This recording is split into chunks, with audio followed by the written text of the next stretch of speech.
రీసెంట్గా మా ఫ్యామిలీతో అరుణాచలం వెళ్ళడం జరిగింది. సో అరుణాచలం వెళ్ళి 14 కిలోమీటర్ గిరి ప్రదక్షిణ చేసుకొని సోమవారం అయితే శివుడిని దర్శించుకోవడం జరిగింది. సో నా అనుభవాలు మీతో పంచుకోవాలనుకుంటున్నాను. ఇందులో మంచి ఉండొచ్చు, అక్కడ జరిగిన చెడు ఉండొచ్చు. నేను మీతో ఫస్ట్ చెడు గురించి మాట్లాడాలనుకుంటున్నాను. ఆ చెడు అంటే అక్కడ నేను గుడి దగ్గర చూసిన అనుభవాలు నేను మీతో పంచుకోవాలనుకుంటున్నాను. అదేంటంటే సాక్షాత్తు ఆ పరమశివుడే అక్కడ కొలువై ఉన్నాడు కదా, రాజగోపురం దగ్గర. చాలామంది యూరినాల్స్ చేయడం, చెత్త అక్కడే వేయడం, అక్కడే చెత్త చెదారం అంతా పడేయడం, దాన్ని క్లీన్ చేయకుండా ఉండడం, ఇవంతా నేను చూశాను. చాలామంది మనం అరుణాచలంకి వెళ్ళి ఉంటే మీరు అందరూ చూసుంటారు అక్కడ.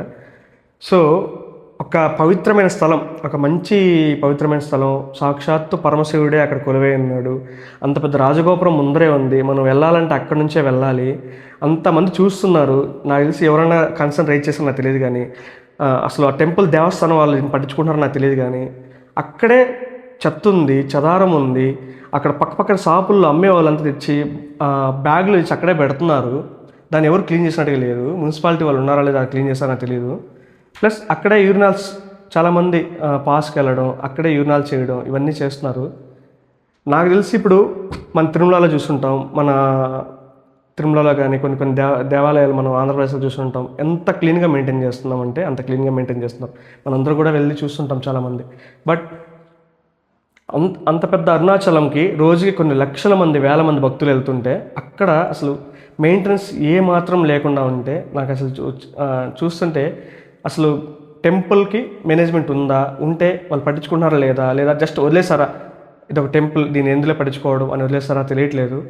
ఎవరైనా సరే, అంటే ముందు గవర్నమెంట్ ఎలా ఉందో తెలియదు, కానీ మేబీ ఈ కొత్త గవర్నమెంట్ అయినా దీన్ని ముందు తీసుకెళ్ళి దీని మీద ఒక యాక్షన్ తీసుకొని అక్కడ అరుణాచలం పరిసరాల్లో ఏవైతే ఇలాగ చెత్త చెదారం ఉన్నాయో ఇవన్నీ క్లీన్ చేస్తే ఎంతోమంది లక్షల భక్తులు ఆ సాక్షాత్ శివుని దర్శించుకోవడానికి అరుణాచలం చాలా రాష్ట్రాల నుంచి, తెలంగాణ నుంచి అయితే, మీ ఆంధ్రప్రదేశ్ నుంచి, మీ కర్ణాటక, ఇండియాలో దేశ నలుమూల నుంచి ఎంతమంది వస్తున్నారు కదా. ఇవన్నీ కూడా మీరు దయచేసి అందరూ దీన్ని గ్రహించి, ఈవెన్ మేనేజ్మెంట్ అయినా సరే ఇవన్నీ గ్రహించి అది క్లీన్ చేయించి నెక్స్ట్ అక్కడ ఏది కూడా లేకుండా కేవలం భక్తులకి ఇబ్బంది లేకుండా చూడాలని నేను కోరుకుంటున్నాను.